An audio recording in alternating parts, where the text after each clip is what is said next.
Hi there, my name is Perry Shank and I work for Code VA, and this is App in an Hour. I'd like to pick up where we left off. We just figured out how to count up and not go past 100 and count down and not get past zero. At the very end, I challenged you to play around with it and to see what you had to do in order to make the program work so that these numbers, instead of being 99, could be 100 and that instead of, let me change that. For some reason that didn't take. Let's try it again. There we go. And that this one could be zero, right? What is it that you would have to do? Once again, I'm going to show you how to go into show text. And then we're going to go in and we're just going to get rid of the equal sign, and that will fix the problem. By clicking show blocks, it allows us to go back in and test it. And so I'm going to run and I'm going to count up and then down, and it doesn't go below zero, so that works. And then I'm going to cheat. I'm going to change our code so that it's starts at 95, so I don't have to click like almost 100 times to get to this. We just have to remember to set that back to zero at the very beginning, but it's num is going to start. You'll notice down here in the bottom corner, right down here, num is going to start at 95 instead of zero when I click on run. And so now when I click, it's 96, 7, 8, 9, and then stops at 100. And so that I know that it's right, okay? I know that it's doing what it is supposed to do. So let's talk about how we might create an app that allows us to count by twos, okay? So right now, what we have is, let me put that back. What we have is the number one. It's counting, if you remember, we have, and I'm going to say this again. I know that some of you probably, you're like, yeah, Perry, we get it. We've heard this a million times already, and this is only like number 5 or 6 in the video series. But we have a container that holds a value. That container could hold a string, right? It could hold a word like hello, or my name, right? Right now we have a value that's numerical, and so it's holding a number at the very beginning. It holds 0. As we click on the button up, it takes out of that container, it adds 1 to it, which makes a new number, and it puts it into that storage container. The next time we click it, it grabs that new number out, it adds 1 to it, and it puts it back into that storage container. I could do this all day, right? And then it grabs the new number, it adds 1 to it, and then it puts it back into the storage container ad nauseum. It just keeps on going, right? So what if we want it to add 2, right? Instead of adding 1. So the things that are the same is we still want it to pull out of that storage number. We still want it to pull out of that container called num. That still happens.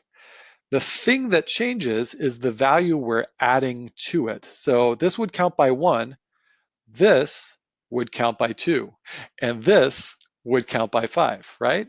So if we change this number to 2 and this number to 2 and click on run, you'll notice that we now are counting by twos.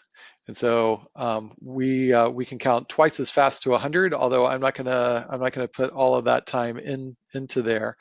Um, it is a little bit chunky though. It's clunky, right? Like in order to actually make this thing count by 2, I have to get into the code and I have to change something in the code, right? Or I have to put 5 into my code and then run that again. And it'll count by 5s. It does exactly what I want. Like I could have it count by 100 if I wanted to. It doesn't matter what I put in here, but still I have to like replace it in 2 different ways or in 2 different places, and it just seems a little bit clunky. There's something more that we can do. So what we're going to do is actually declare a new value or a new variable at the very beginning of the program. So by the way, these are declared at the very beginning as soon as I push run, right? Every single time. It's going to start off by creating a container called num, and now this one is a container called x. I don't like that name because it's not very descriptive. It doesn't tell me what it is. But in a classroom, normally we say count by one, or count by two, or count by fives, right? So I'm going to call this my count variable. I'm going to go ahead and change this from X to the word count. And I'm going to say count is going to be set to one.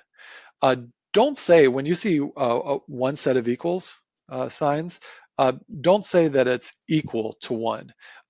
It actually, one set of equal signs means assigns to. So the value of one is assigned to the variable count. So one goes into count, all right? And so this is a really cool thing that I can do, is that now count holds that value that I want to count by. So I'm counting by one. When I type in the word count, right? Let's run and count. So it's counting by ones. If I wanted to change count to two, reset, run, now I'm counting by twos. And I only had to change one thing instead of changing this and this. So that's a little bit of magic, right? That's the part that makes variables worthwhile in programming, is that the word variable, or whatever the container is that I'm using, can be used in multiple places, and it can be changed in different ways according to algorithms or sequences or whatever else it is. But I only have to change it in one place in order for it to affect my entire code. So that's pretty cool. So I could change this to 8 if I wanted to, right? I could change this to 8, and I could run, and I could count up, and then I could count down. Oh, yeah, there we go.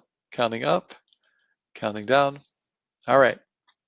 So uh, that's going to be really helpful for us. So the next in the next tutorial, we're going to get into being able to change that count variable. Really, it doesn't have to be called count. If you have another word that you'd like to substitute in for it, that'll be great. But we're gonna create elements on the screen. So the next thing is going to be design, getting back into design and creating some more buttons so that we can change count to a different value uh, as we go. All right.